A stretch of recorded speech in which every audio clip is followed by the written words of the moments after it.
Okay, here we go. About to do a husbandry video for B. cabocla or Bumba cabocla. I have a hard time rolling this one off my tongue. It was previously Maraca cabocla, which I also thought sounded pretty funny and rolled off the tongue. Before I start, I just want to give a huge shout out and thank you to John 3800, who gave me a shout out on his channel. Basically, this was set up by another person I need to thank, was Reptile Boy 91, who we were talking back and forth about some husbandry things, and he said, hey man, I want to pay you back. And I was like, don't worry about it, I love doing this. Anybody that's interacted with me on Tom's Big Spiders or whatnot, I just enjoy doing this. I teach, I like sharing what I learned. But next morning I wake up to an email, check out John's site, and give me a shout out. To say I was tickled would be an understatement. It was a huge gesture. It means a lot coming from a guy who I've actually watched for years. And as everybody knows, my son and daughter, Sin and Roan, help me with these videos all the time. And we've actually been watching John's videos for years ourselves and are big fans. So when I came home from work, we got to surprise the kids with it. They were absolutely floored. And the whole Moran clan kind of went around the computer and watched it. So that was a great thing. And I got a funny feeling a lot of people that will be watching this video today came over because of John, giving me the shout out and urging them to come over and check out my site. So again, thanks so much. I can't thank you enough, John 3800 and Reptile Boy 91, who set this whole thing up. Really appreciate it. So on to business with this one here. Hopefully I'll be able to get a shot of this guy. I don't want it to be just me talking and staring at a pile of dirt here, but I've had several people ask me about the B. caboclas. I put up a rehousing video and a bunch of people have been asking, all right, you got the rehousing video, but how do you keep these things? When I got mine, it was tough finding information on them. There isn't a heck of a lot on the web right now. I did have the luxury of talking to somebody who had bred them before and got some very good information off the bat. I've heard some people say that when and this is really good advice, when you're trying to find information on a species and you can't find keeper notes or husbandry notes, one of the best things you can do is go on research where they come from. And I do think this is a great place to start. However, there are pitfalls with this. For example, I live in New England. Right now it's really, really cold outside. In the summer, we're talking we can get up to 90s, high 90s, and 100% humidity. So I will tell you right now, personally speaking, that is my natural habitat. But do I enjoy weather in the 90s and 100% humidity when I spend the whole day sweating through my t-shirt and basically hugging the air conditioner? No. And so you have to kind of consider this with spiders. If it says that they live in a place that can get 100 degrees, that doesn't mean 100 degrees is their optimal temperature. Another thing you need to always consider, and I did an article about this on Tom's Big Spiders, the big X factor is burrowing. If it's 90 something degrees outside and 100% humidity, or it's really, really dry outside, those burrows have a little mini climate all to their own. So if they burrow down deep enough in a dry climate, they may have extra moisture there. If it's really hot outside, they may burrow down to where it's much cooler under the earth. So it's something to think about when you're looking these things up. Now, for the B. cabocla, it does come from a region that, and this is something I look for when I look at natural habitats to consider how I should keep them. It does have a region, they hail from a region where there is a huge dry spell for several months. So this is something that tells you right off the bat, these guys aren't going to do poorly if the substrate is dry, unlike some Asian terrestrials where it's always humid and moist.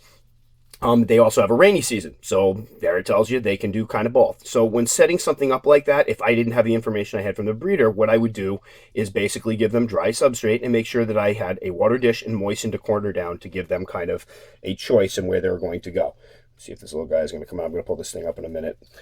So that's just something to think about if you can't find information. And if, arid species, you can tell a lot of times if you put wet substrate in, they're going to cling to the wall. So that's kind of a tip off if you didn't know.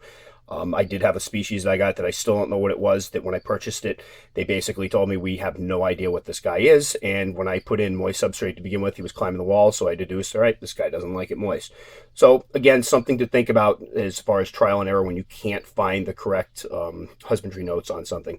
So with these guys, I will tell you that the general consensus right now is they enjoy it dry. But we add, people who keep them will add a moist spot to them to give them kind of a choice. I found that mine don't prefer the moist spot. When I put a moist spot in the enclosure, they don't gravitate toward it, where other species that like it a little moist will sometimes hover over that. So the breeder that I spoke to about it, that bred them successfully, was keeping them dry at the time. So this is a species that will do well, dry substrate, moisten down a corner every once in a while, but I let it dry out completely in between, so not a big deal, not something you need to worry about. A water dish, and they should be fine. They are very, very hardy. Let me see if I can I normally don't like disturbing them, and this guy is, I just want to get a little shot of this one. Oh, there he is.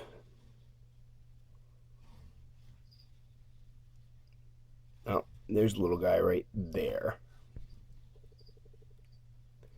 And as you can see, there we go. Okay, at least this won't just be me talking to a pile of dirt.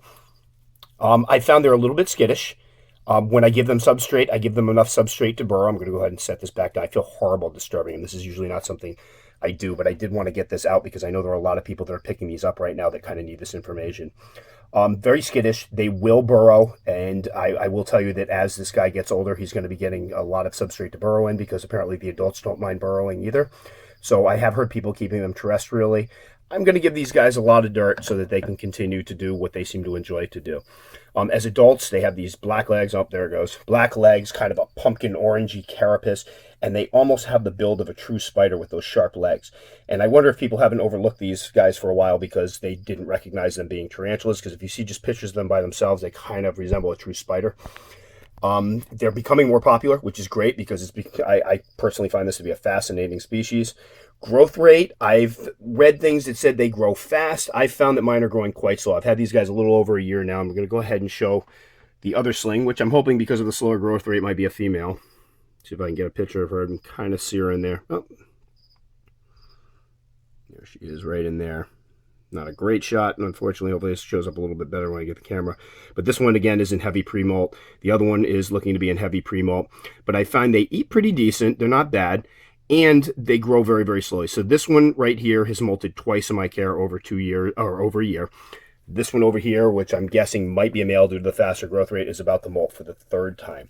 So a little slower growing species. They get decent size, about 5 inches or so, 5.5 inches. And I found, quite frankly, that they're very skittish, not defensive. Let's see if I can get this one to focus. And overall, just a really cool spider to keep. The nice thing is I've literally had, I just checked my email before to see, some of the, find an email, and there was already another person going, hey, I noticed you had these up. How do you keep them?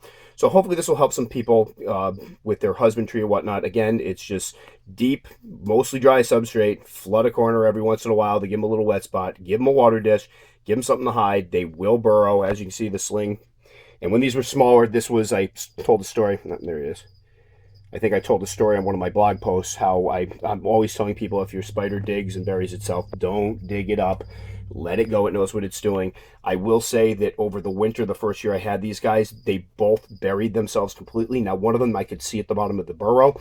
The other one I didn't see for months, and it completely filled in the top. And I did something I've never done before. I assumed that it was dead and tried to dig it out.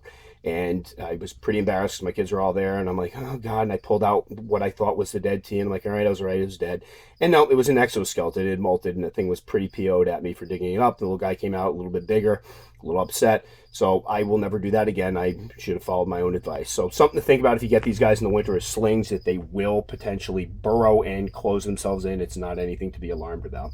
So here we go, the B cabocla. What I will do is likely once this guy molts, and I'm hoping he'll have even more of his adult coloration. He was looking good last time he molted.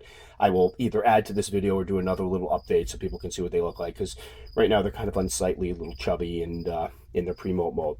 But again, great little spider. I'm hoping more people start picking these up and they get a little more popular because they just look so cool as adults, and they're starting to get a little more prevalent in the hobby. I'm seeing more people carry them, so definitely one that I would recommend adding to a collection.